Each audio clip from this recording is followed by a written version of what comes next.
Jharkhand news में आपका स्वागत है। मैं हूं अनंत कुमार। झारखंड में 2 चरणों में चुनाव होगा, इसकी घोषणा हो चुकी है। बोकारो जिला के सभी विधानसभा में 20 नवंबर को चुनाव होगी और मतगणना 23 नवंबर को होगी। इस संबंध में भारत निर्वाचन आयोग ने विधानसभा चुनाव के लिए 2024 की घोषणा कर दी है। बता दें कि 22 अक्टूबर को अधिसूचना जारी होने के बाद नामांकन की प्रक्रिया शुरू हो जाएगी और नामांकन की अंतिम तिथि 29 अक्टूबर को होगी। इसके अलावा नामांकन की जांच का जो प्रक्रिया है वह 30 अक्टूबर को होगी। नाम वापसी की अंतिम तिथि 1 नवंबर 2024 होगा और मतदान का तिथि जैसे कि बता चुके हैं कि 20 नवंबर को होगा और मतगणना 23 नवंबर को होगी। यह जानकारी जिला निर्वाचन पदाधिकारी ने और बोकारो के उपायुक्त विजया यादव ने कल डीसी कार्यालय में प्रेस कॉन्फ्रेंस करके यह जानकारी दी है। होगा कि झारखंड के 2 फेजेस में इलेक्शन हो रहे हैं। इसमें बोकारो का फेज 2 में इलेक्शन है और हमारे जो नोटिफिकेशन है वो हम 22 अक्टूबर को जारी करेंगे। लोग अपना नॉमिनेशन फाइल करना उसी दिन से शुरू कर देते हैं। 29 अक्टूबर तक अपना नॉमिनेशन वापस लेंगे। इस नॉमिनेशन की स्क्रूटिनी 30 अक्टूबर को होगी। विड्रॉल 1 तारीख को होगा और हम सभी लोगों का वोटिंग जो है वो 20 नवंबर को होना है। 23 नवंबर को संपूर्ण राज्य में काउंटिंग होगा और 25 नवंबर तक हमको ये सारी प्रोसेस शुरू विधानसभा क्षेत्र 34 गोमिया, जिसके रिटर्निंग ऑफिसर मोहम्मद मुमताज अंसारी जो अपर समाहर्ता है वो है।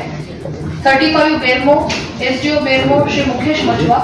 36 बोकारो, एसडीओ चास सुश्री प्रांजल और 37 चंदन क्यारी, डीसीएलआर चास श्री प्रभात दत्ता। और उन्होंने यह भी कहा कि जो बोकारो जिला है, बोकारो जिला का गोमिया, बेरमो, चंदन क्यारी और बोकारो, इसमें कुल जो मतदाता हैं उसकी कुल संख्या 14,87,103 है, जिसमें पुरुषों की संख्या करीब 7,65,024 है और महिलाओं की संख्या 7,22,046 वोट है। वहीं पर ट्रांसजेंडर की भी संख्या करीब 33 है। और इस प्रकार आप देखें तो जो दिव्यांग मतदाता हैं, जो जिन्हें विकलांग भी कहा जाता है, उनकी संख्या करीब 18,731 है। इसके अलावा जो राज्य में आप कह के बोकारो जिला में जो 85 वर्ष से अधिक उम्र के जो मतदाता हैं उसकी संख्या 4,700 है। चुनाव आयोग ने बताया है कि 27 अगस्त 2024 से अब तक 15,904 नए मतदाताओं को जोड़ा गया है, जो बोकारो जिला की हम संख्या बता रहे हैं। इसके अलावा जो मतदान केंद्र की जो व्यवस्था है, ये जो बोकारो जिला का चारों विधानसभा क्षेत्र है, जिसमें कुल 828 भवन में 1,581 मतदान केंद्र बनाए गए हैं, जिसमें गोमिया का जो है, गोमिया विधानसभा में 206 भवन होंगे, जिसमें 341 मतदान केंद्र बनाए गए हैं। यहाँ वोटर की संख्या करीब 3,12,915 है, जिसमें पुरुष वोटर 1,59,131 हैं, वही महिला वोटर 1,53,783 हैं। इसी प्रकार बेरमो विधानसभा के 213 मतदान भवनों में 315 मतदान केंद्र हैं, जिसमें 3,27,601 मतदाता हैं, जिसमें पुरुष 1,66,593 हैं और महिला 2,61,004 वोटर हैं। बोकारो जिला में जो मतदान केंद्र है उसमें बोकारो विधानसभा के लिए 204 भवनों में 588 मतदान केंद्र बनाए गए हैं। यहाँ ये जिले के सर्वाधिक वोटर हैं और जिसमें 5,82,101 कुल मतदाता हैं, जिसमें पुरुषों की संख्या 3,01,061 है और महिला वोटर की संख्या 2,81,009 है। इसी प्रकार चंदन क्यारी में 205 भवन हैं, जिसमें 297 मतदान केंद्र बनाए गए हैं। यहाँ पर कुल वोटर 2,80,390 हैं, जिसमें पुरुषों की संख्या 1,43,176 है, वहीं महिला वोटर की संख्या 1,37,214 है।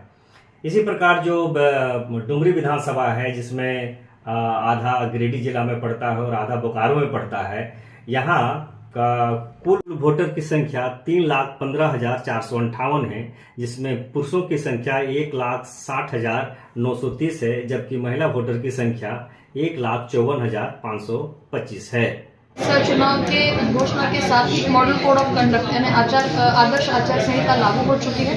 हमारे कंट्रोल रूम फंक्शनल हो चुके हैं, फ्लाइंग स्क्वाड्स हमारे कार्यरत हो चुके हैं। चुनाव आयोग की घोषणा के बाद अब बोकारो जिला में भी आचार संहिता लागू हो गया है, जो डीसी बोकारो ने प्रेस कॉन्फ्रेंस करके जानकारी दी है।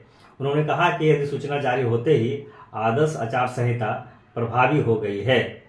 उन्होंने कहा कि रात्रि 10 बजे से सुबह 6 बजे तक लाउड स्पीकर बजाना बंद रहेगा। वहीं मतदान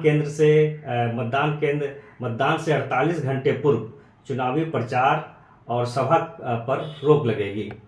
सभी प्रत्याशियों को हल्फनामा दाखिल करना होगा, जिसमें आपराधिक पृष्ठभूमि का विवरण देना अनिवार्य है। चुनाव संबंधी शिकायतों के बारे में उन्होंने कहा है कि बोकारो जिला की तरफ से एक हेल्पलाइन नंबर जारी किया गया है, जिसमें उसका नंबर है 1950। यह शिकायत आप सुबह 9 बजे से लेकर रात के 9 बजे तक कर सकते हैं। इसके अलावा सी विजिल ऐप बनाया गया है, जो आदर्श आचार संहिता के उल्लंघन की शिकायतें दर्ज की जा सकती है, जिसका निपटारा उन्होंने कहा है कि 100 मिनट के अंदर में किया जाएगा। आप देख रहे थे झारखंड न्यूज लाइव, और अभी तक यदि मेरे चैनल को सब्सक्राइब नहीं किए हैं तो कृपया सब्सक्राइब कर दें, लाइक कर दें और हो सके तो शेयर कर दें।